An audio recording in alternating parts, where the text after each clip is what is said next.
A very good morning, everyone. Welcome to Saurabh Sir classes. This is Chinu Thakur Jaswal, and today we are discussing about a very important topic, and that is related to important questions, psychology.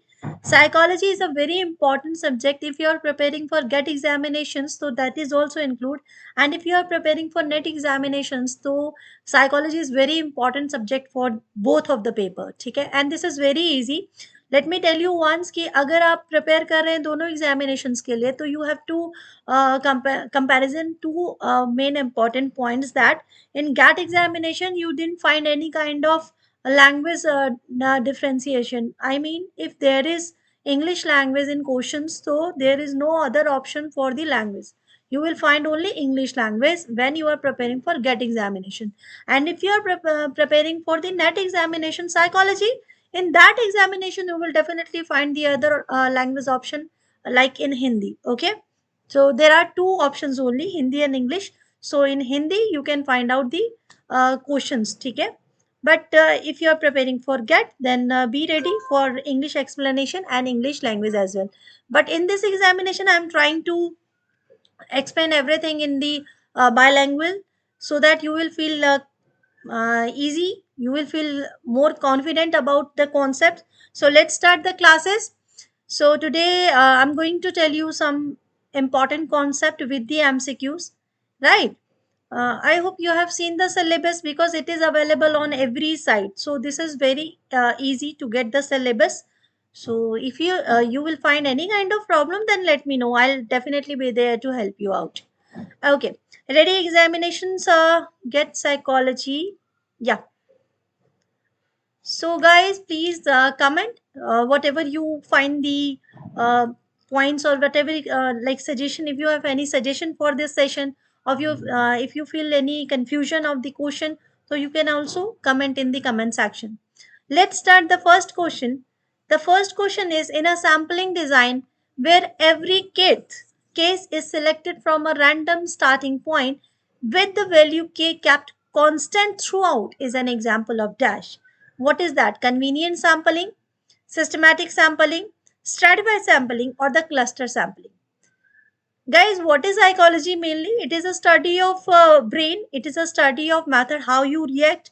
So these kind of questions that comes in your NET examinations also, that is journal paper, and this is very easy. If you know the sampling, what is sampling, then that will be very easy for you. So what will be the answer? Yes, convenient sampling, systematic sampling, stratified sampling, or cluster sampling.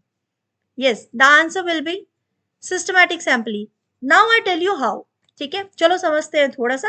Simple random sample, systematic sample, stratified sample and cluster sample. whenever you do any kind of research तो you need a population and need a sample. तो पूरा population तो हम लोग count नहीं कर सकते ना, तो we select some number of selection. तो वो किस बेस पे होता है? कभी हम लोग अपनी सहूलियत के हिसाब से, अपनी कन्वीनियंस के हिसाब से. So there are two option. Let me explain this कि यहाँ पर अगर आप ये कहेंगे ना, तो एक तो होता है प्रोबेबिलिटी सैंपल. ठीक है, प्रोबेबिलिटी होती है जिसमें, और एक होता है नॉन प्रोबेबिलिटी. अब इन दोनों में डिफरेंस क्या होता है? नॉन प्रोबेबिलिटी, इन दोनों में डिफरेंस है कि when you choose the sample, ठीक है, तो प्रोबेबिलिटी में फिर भी चांस होता है कि सबका नंबर आ सकता है, किसी का भी नंबर आ सकता है. कोई बंदा यहाँ पे खड़ा है, कोई दूर खड़ा है, तो उसका भी चांस आ सकता है. बट नॉन प्रोबेबिलिटी में जितनी आपकी सहूलियत है, जितना आपको ईजी पड़ेगा, आप उसी को चूज करेंगे और अपना रिसर्च करके आप हट जाएंगे. तो ये थोड़ा प्रॉब्लम आता है नॉन प्रोबेबिलिटी में. अब यहाँ पर है कि कितने तरह के प्रोबेबिलिटी में सैम्पलिंग आती है, कितनी तरह की नॉन प्रोबेबिलिटी में. तो ये भी क्वेश्चन आपका आता है. अगर मैं कहूँ प्रोबेबिलिटी में कौन कौन आता है, तो सिंपल रैंडम सैंपल जो हम ये पढ़ रहे हैं, ये प्रोबेबिलिटी है, क्योंकि किसी को भी चूज किया जा सकता है. नंबर्स वाइज खड़े हैं, ब्लू, ये सियान कलर सब खड़े हैं, किसी को भी चूज किया जाता है. वेदर ये कोई नंबरिंग नहीं है, यहाँ पे बीच में 2 का गैप है, फिर हमने 3 का गैप देखा, यहाँ इसको चुन लिया, फिर 1 का गैप लिया, इसको चुन लिया. तो इस तरह से किसी को भी रैंडम हम सिलेक्ट कर रहे हैं, सिंपल रैंडम है. ठीक है, और सेकेंड आता है क्लस्टर सैंपल. ये भी प्रोबेबिलिटी के में ही आता है. कैसे? इसमें क्लस्टर यानी ग्रुप कर दिया जाता है, 3-3 का ग्रुप बनाया और उसमें से हमने चूज कर लिया. That also comes in a probability. And then the third one is systematic sample. Systematic sample is also comes in probability. अब यहाँ पर हम सिस्टम में देखेंगे, थ्री थर्ड पर्सन, हर थर्ड पर्सन को सिलेक्ट किया जा रहा है, every third person will be selected. So यहाँ पर जो भी पर्सन होगा वो सिस्टमेटिक वे में होगा। अगर केथ की पोजीशन ये है तो हर थर्ड के बाद जो केथ है उसकी पोजीशन है, तो ये क्या है, फाइनलाइज्ड है। अब अगर हम क्वेश्चन पे आते हैं, अब आपको समझ में आ गया होगा।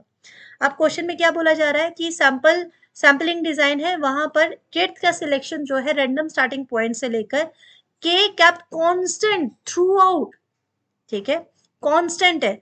And when we are talking about the constant sampling, तो automatically the answer will be systematic sampling. Okay, systematic sampling, is it easy to you और not? It is very important concept because sample error, sampling और sample error is very very important. इसको अच्छे से समझना बहुत जरूरी है।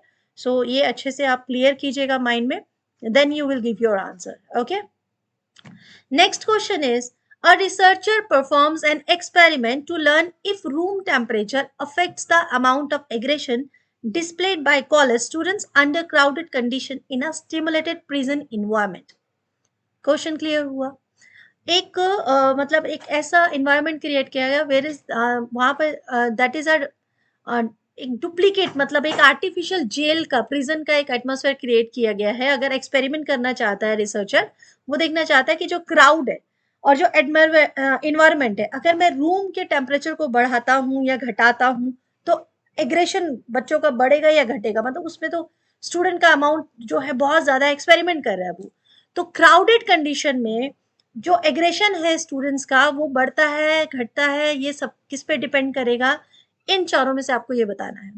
तो एक तो आप बताओगे इंडिपेंडेंट वेरिएबल कौन सा है इसमें, ठीक है, इंडिपेंडेंट वेरिएबल और एक डिपेंडेंट वेरिएबल, ठीक है। वेरिएबल्स की बात हो रही है, आपने यहाँ पर वेरिएबल्स आपने पढ़ा होगा अपनी स्टडी में। वेरिएबल्स क्या होते हैं? दो तरह के वेरिएबल्स है, एक एक आईवी है यानी इंडिपेंडेंट वेरिएबल है, और एक डीवी है यानी डिपेंडेंट वेरिएबल है। अब यहाँ पर आपसे पूछा जा रहा है कि किस पर इफेक्ट पड़ रहा है, डिपेंडेंट वेरिएबल पर या इंडिपेंडेंट वेरिएबल पर? आप किस पर मतलब डिपेंड करेंगे किसी भी चीज के चेंजेस को? तो एग्रेशन, क्राउडिंग, रूम टेम्परेचर या स्टिमुलेटेड, मैं किस में डिफरेंस करूंगी कि मेरे क्राउड में डिफरेंस आएगा? मैं क्या चेक कर रही हूँ? सो सिंपल आंसर होगा आपका कि मैं चेक कर रही हूँ रूम टेम्परेचर में चेंजेस कर रही हूँ। Because if I change in room temperature, because there is a crowd, ठीक है, अगर मैं रूम टेम्परेचर कम करती हूँ तो दे कैन इजिली सस्टेन और they can sit easily because थोड़ा चिल्ड है। बट अगर मैं उसका टेम्परेचर बहुत इंक्रीज कर देती हूँ तो how maximum number can sit in that kind of temperature? तो डिपेंड किस पे कर रहा है? रूम टेम्परेचर पे कर रहा है। तो मेरा आई वी यानी इंडिपेंडेंट वेरिएबल जो होता है वो डिपेंड करता है, वो उसमें जो इन्वेस्टिगेट करते हैं चेंजेस को, तो that is room temperature, that is my I V independent variable. Okay, so let's move on the next question. If the data distribution is skew to the left, it means, ठीक है। अब यहां पर ये question को थोड़ा सा समझना होगा। अगर आपने ये पॉल्यूशन ये सॉरी अगर आपने वो प्रोसेस पढ़ा होगा कि किस तरह से डाटा का कर्व वाला पॉइंट, मीन मीडियन वाला पॉइंट पढ़ा है, तो this is very easy to you. So options are, more scores have low values than have high values, fewer scores have low values than have high values, fewer scores have high values then have low values, more scores have high values than have low values। Simple सी बात है, अगर समझो, मैं इसको और थोड़ा detail में बता देती हूँ आपको ये क्या पूछा जा रहा है। अब आपने यहाँ पे पढ़ा होगा ना, बेल कर्व्स के बारे में पढ़ा है। ये वाला आपने जो कॉन्सेप्ट समझा था बेल कर्व का, इसमें क्या बताया गया था बेल कर्व की? मीन, मीडियन एंड मोड, ठीक है, mean, median and mode valuer, ये क्या है? ये तो सेम होता है, ठीक है, ऑल आर सेम थिंग, ये सब सेम है। तो यहाँ पर बोला जा रहा है कि डाटा डिस्ट्रीब्यूशन अगर लेफ्ट की साइड ज्यादा होगा तब क्या होगा? इसका मतलब ये होगा कि डाटा पॉइंट जो है आपका, जो आपका डाटा पॉइंट है वो कॉन्सेंट्रेट कर रहा है, किस तरफ ज्यादा कॉन्सेंट्रेट कर रहा है वो आपको देखना है। तो that is concentrated on the towards the lower side, ठीक है, towards the lower side, towards the lower end of value, lower end of value. तो ऑटोमेटिकली आंसर क्या हो जाएगा बताइए? अब तो समझ में आ गया ना? जो डाटा पॉइंट कॉन्सेंट्रेट कर रहा है lower end of the value में कर रहा है, तो आंसर आपका होगा fewer scores have high values than have low values. ठीक है, क्लियर। बेल कर्व को एक बार अच्छे से समझ लेंगे तो आपका ये आंसर हो जाएगा। क्लियर होगा तो प्लीज लाइक कीजिएगा, शेयर कीजिएगा, सब्सक्राइब कीजिएगा। Okay, the theory of psychoanalysis is based on psychoanalysis. It's a theory which is based on what method. Here there is nothing a kind of meaning of the psychoanalysis here, but they are asking about the method: survey, observation, case study, or introspection. Okay, so if you read about the research method, if you are preparing for the net examination, research is very important topic, guys. ठीक है, so there are almost 10 units which is connected to the net examination paper 1. If you are preparing for the GAT examination psychology, and simultaneously if you are preparing for the net examination also, so you definitely get good marks in both of examination. So these are similar to you. ठीक है, बस फर्क कहाँ आएगा, negative marking है GATE examination का, but अगर मैं दोनों को कंपेयर करूं तो GATE examination is much more easier than NET examination these days. ठीक है, if you compare both the examinations paper, previous year papers, तो you will find that psychology is very easy in the GATE examinations. ठीक है, थोड़ा concept समझने होते हैं, बस हो जाता है वो। तो कॉन्सेप्ट के लिए भी एक सिमिलर हम लोग क्लास ले लेंगे, बट यहाँ पर पहले थोड़े से एमसीक्यू समझते हैं कि किस तरह के क्वेश्चन ज्यादातर आते हैं, जनरली मतलब जो आते हैं। ठीक है, अब साइकोएनालिसिस जो होता है उसका मतलब क्या होता है, थ्योरी और थेरेपी है। ठीक है, अगर मैं यहाँ पर आपको मीनिंग बताऊं किसी भी थ्योरी को, wait wait wait wait, my pen is not working, why, yeah now it's working. Theory and therapy, ठीक है, theory and therapy, when we try to interact, ठीक है, जब हम इंटरेक्ट करते हैं, when we try to interact are conscious and our conscious and unconscious. I'm writing because if you make a note or something, so that's why I'm writing. Conscious and unconscious mind. Okay, the state and the whatever thinking we have in mind, तो conscious और unconscious या subconscious हर एक के mind में अलग अलग patterns जो होते हैं, तो इस ये जो interaction होता है that is psychoanalysis. तो ये किस मेथड पे बेस करता है, क्या ये सर्वे पर बेस करेगा, कैसे हो सकता है, आप पहले सर्वे कर कर सोचोगे कि सारा घूम घूम के सोचोगे। ऑब्जर्वेशन, आपने पहले ऑब्जर्व किया, उसके बाद आपने थ्योरी बनाई। केस स्टडी, जो आपके पास पेपर्स वगैरह रहते हैं उसके लिए, या इंट्रोस्पेक्शन। तो what would be your answer, your answer is case study. ठीक है, why, because case study is important when you are preparing such kind of theory which is based on the conscious and unconscious concepts. So case study will be very helpful. Okay, चलो next आता है question, if a court acquits the criminal for lack of evidence and sentence the victim for 2 years of rigorous imprisonment in a case, it is an example हो।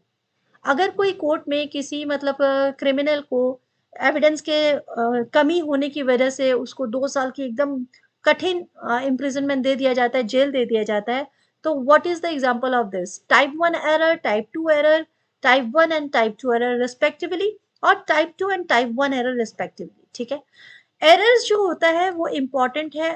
Again I am telling you, if you are preparing for the research, तो error आपने वहां पे पढ़ा होगा, error 2 type से हो सकता है, type 1 error, type 1 error and type 2 error. ठीक है, अब इस एरर में सबसे ज्यादा इंपॉर्टेंस होती है हमारी हाइपोथेसिस की।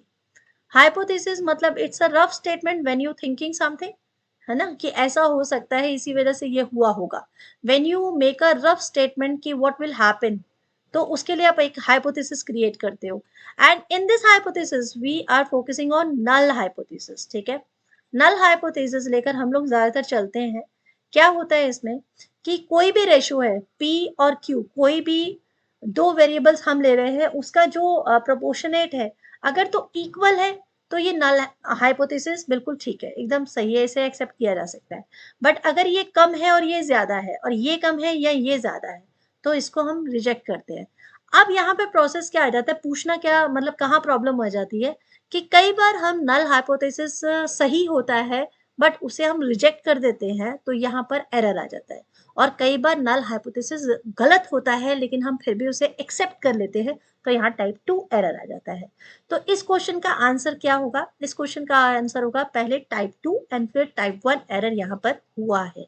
ठीक है, क्लियर हुई ये बातें? बताइए, कोई कंफ्यूजन है?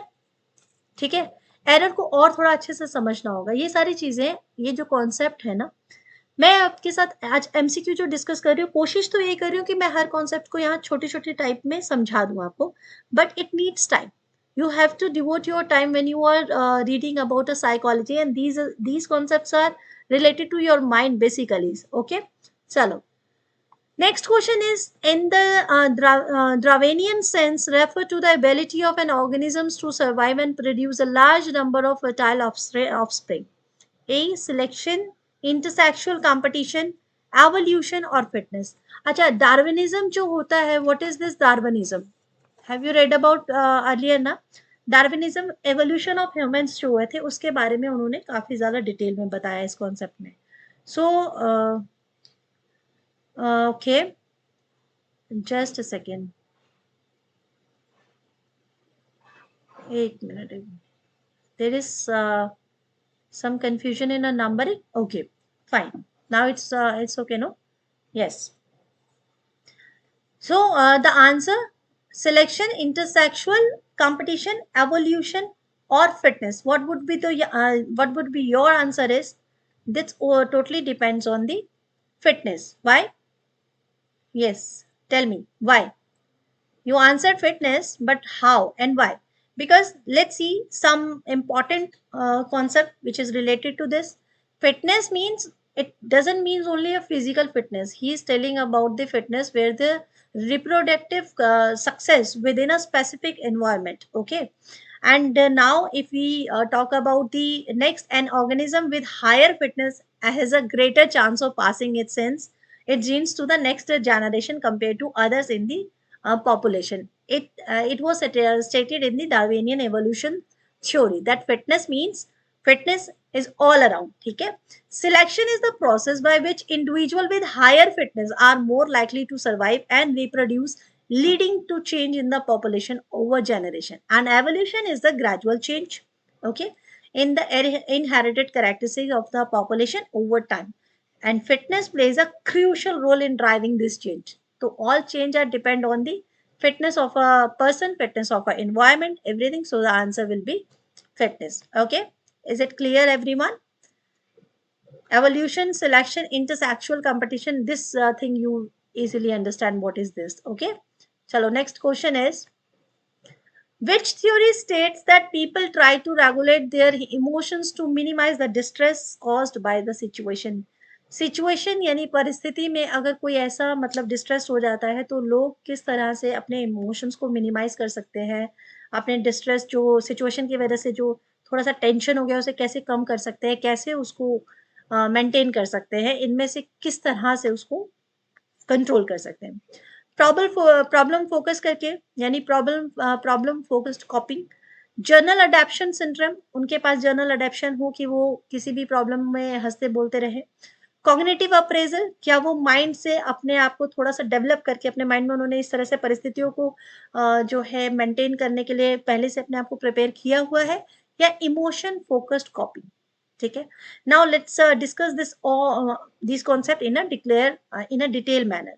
Emotion focused coping strategies aim to manage and regulate emotional response to stressful situation. तो this would be your answer. ये तो यही स्टार्टिंग में ही पता चल गया कि फोकस करना, इमोशंस अपने कंट्रोल करना, वो सब हम किसमें कर सकते हैं? इमोशन फोकस्ड कॉपिंग स्ट्रैटेजीज में.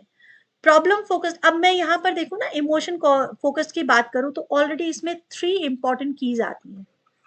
ठीक है, 3 इंपॉर्टेंट टेक्निक है कि हम किस किस तरह से, कौन कौन सी टेक्निक है जिससे हम अपने इमोशंस को कंट्रोल कर सकते हैं. तो सबसे पहले जो टेक्निक होती है वो कॉग्निटिव अप्रेजल ही है. ठीक है, अगर ये ऑप्शंस में इमोशंस फोकस्ड कॉपिंग ये वाला पॉइंट नहीं होता और कॉग्निटिव अप्रेजल होता तो you will definitely select this point. Because cognitive appraisal का मतलब ही होता है कि ऐसा प्रोसेस जो एवेल्यूट करता है सिचुएशन और जजिंग करता है कि ये जो सिचुएशन आई है ये थ्रेट है या चैलेंज है, इसको मुझे किस तरह से मेंटेन करना चाहिए. और if I talk about the problem focus coping strategy, तो on the other hand focus on addressing the source of the stress, वहां पे मैं ये देखूंगी क्यों हुआ ऐसा, ये मेरा फोकस पूरा रहेगा, अरे क्या प्रॉब्लम होगी, क्यों हो गया, मतलब मेरा प्रॉब्लम ये नहीं रहेगा कि किस तरह से मैं उससे निकलूं, बट तुम्हारी वजह से हुआ, तुमने ऐसा किया, मतलब ये इस तरह का जो थोड़ा स्ट्रैटेजी रहता है। General adaptation syndrome describe the body physiological response to stress, ठीक है, ये फिजियोलॉजी से रिलेटेड है, ये कहीं से भी आपके इमोशन से रिलेटेड नहीं है। तो आपका आंसर क्या हो जाएगा, आपका आंसर हो जाएगा इमोशन फोकस्ड कोपिंग। ओके, चलिए move on next question. Next question है which of the following is a suitable description of grounded theory। Again this question comes from your research method, ठीक है। तो research methodology is very very important for psychology examination and I really like this subject because I know how to read this subject easily। बहुत आसान होता है, आपको ध्यान से पढ़ना है, क्योंकि मैक्सिमम जो जर्नल एग्जामिनेशन पेपर देते हैं नेट का, and if you are giving the GATE examination also, तो you will find research is higher scorer unit in both the examination. तो इसको अच्छे से पढ़ना ही पढ़ना है, ठीक है, रिसर्च को, इसको तो आप राइट डाउन ही कर लो कहीं पर कि हाँ जी रिसर्च तो हमें अच्छे से पढ़ना होगा। अच्छा, यहाँ पूछा जा रहा है कि सुटेबल डिस्क्रिप्शन क्या होगा, it means they are asking about the important definition of grounded theory as per the options। So theoretical ideas and concepts should emerge from the data, theory precedes the data, or data, integration of a data with researchers interpretation, conducting in depth interview and focus groups। बताओ क्या होगा। अब research का जब हम लोगों ने थोड़ा सा कॉन्सेप्ट समझने की कोशिश कर ही ली है, तो आप इस चीज को समझो कि ग्राउंडेड थ्योरी जो होती है वो होती क्या है, इट्स अ क्वालिटेटिव रिसर्च। अब यहाँ पे ये समझ लेना there are two important method, two important research, ठीक है, मैथड, रिसर्च मैथड, जिसको हम डिफरेंशिएट करते हैं क्वांटिटी, क्वालिटेटिव एंड क्वांटिटेटिव, ठीक है। तो जो भी मेथड होंगे ना, जो भी मेथड आपके रिसर्च करने के होंगे, whether it is experimental theory, whether is it is action theory, तो that comes under different different scenario, वो या तो क्वालिटेटिव में आएंगे या वो क्वांटिटेटिव में आएंगे। क्वांट्स रिलेटेड जिसमें फैक्ट्स फिगर्स होंगे तो that comes under quantitative and which based on the data only, और जो मतलब क्वालिटी, मतलब ये चीजें हैं जिसमें नंबरिंग वगैरह नहीं होंगे, तो that comes under qualitative. So grounded theory is a qualitative. Okay, ये तो क्लियर हो गया, ये क्वालिटेटिव रिसर्च मेथोडोलॉजी है, और इसमें क्या इंपॉर्टेंट होता है, ये थ्योरीज और कॉन्सेप्ट पे काम करती है, जो कि अब डाटा जो है उससे हम लोगों ने जितना भी इंफॉर्मेशन कलेक्ट किया उसके बेस पे जो हम एक्सपेरिमेंट कर रहे हैं, जो एक्सपेरिमेंट नहीं, जो उसके बेस पर हम जो थ्योरी पढ़ रहे हैं, थ्योरी बना रहे हैं, so that is grounded theory. ठीक है, अभी क्लियर हो गया ना कि ग्राउंडेड थ्योरी क्या होती है।